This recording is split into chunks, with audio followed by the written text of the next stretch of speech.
I suspect this may be a short one because I'm not sure exactly what I have to say about this topic, but it's about Christmas music. It's not really about Christmas music as a whole. I'm sure I've got the scope to talk about that some more in another vlog, but it's about this particular... well, here's the thing. When I was growing up, for a very long time, I think it was... just trying to think. We did get a now Christmas album at some stage, but until we got that and had the whole gamut of Christmas songs, we had one Christmas CD-ROM, and it was on this sort of gold-coloured disc. I think it had a drawing of a snowman on it, and it was just Christmas songs from somewhere. My dad had made a Christmas CD, sourced the songs from, presumably from Kazaa or something like that, and that was our Christmas music.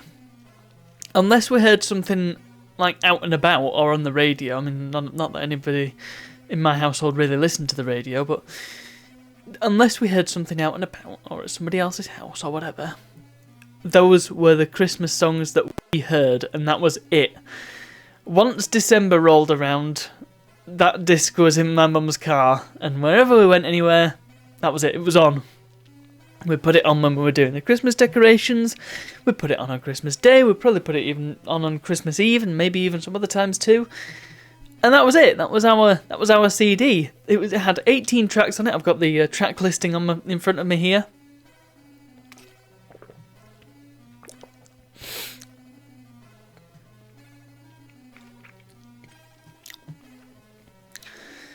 And, well, I mean, it's a lot of the old standards, you know, and by old standards I mean your Slade and your Paul McCartney and your Boney M. My brother hates that song, by the way. Yeah, a lot of the classic Christmas tunes. Not all of them, of course, because there's only 18.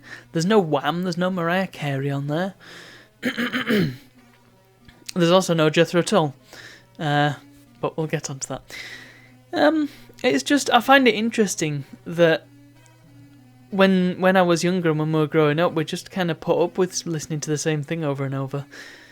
It's quite fascinating. I remember, well, we did that a lot with albums because it wasn't like now where you can just connect your phone over Bluetooth and listen to anything on Spotify. It's not like you could even plug a USB in like I've got in my car and, listen to anything. You can just put anything on your USB or put anything on your phone or whatever. However people listen to music in the cars these days, I think it's all built in now, isn't it? You couldn't do that. If you didn't have a CD player in your car, you had a tape deck. And if you didn't have either of those, you were just stuck with the radio.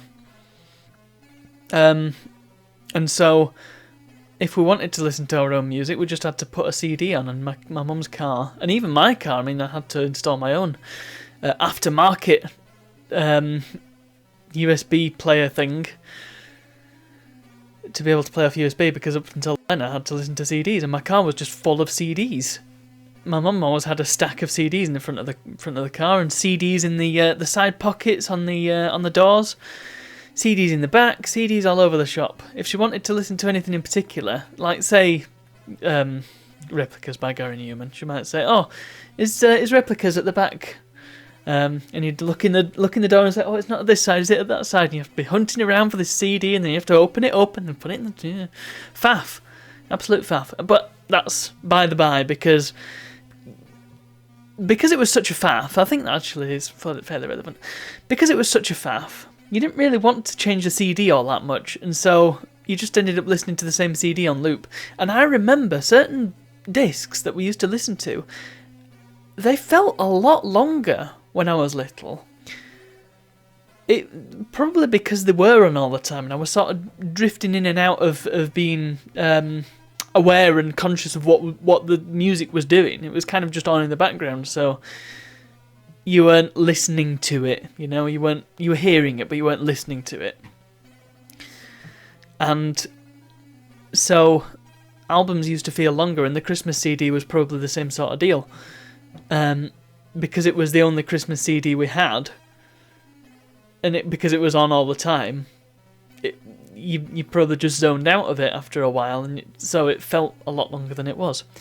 But more than that, it just kind of, I don't know.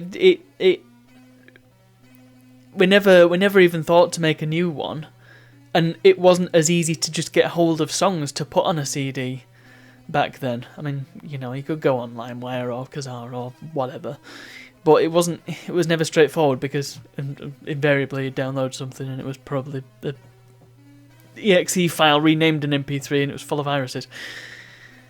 Gosh, this is getting really off track, isn't it? I don't know where the track really was. The point is, we had the one Christmas CD, and so whenever I hear, I mean, that particular order of songs, whenever I hear it now, it's just, I'm back there, I'm there, you know. It's Christmas, and so, you know, I do have a Spotify playlist that starts out with the old Christmas CD and then goes into other Christmas songs. You know, I might just stick that on after I've finished doing this vlog. Yeah, there's probably a lot more to say about Weihnachtslieder, as it's called, or Christmas music, but that is today. I've spoke for nearly 7 minutes about this. That's ridiculous. Our Christmas CD, it was pretty great. That's all. Thank you very much for watching, and I'll see you all tomorrow.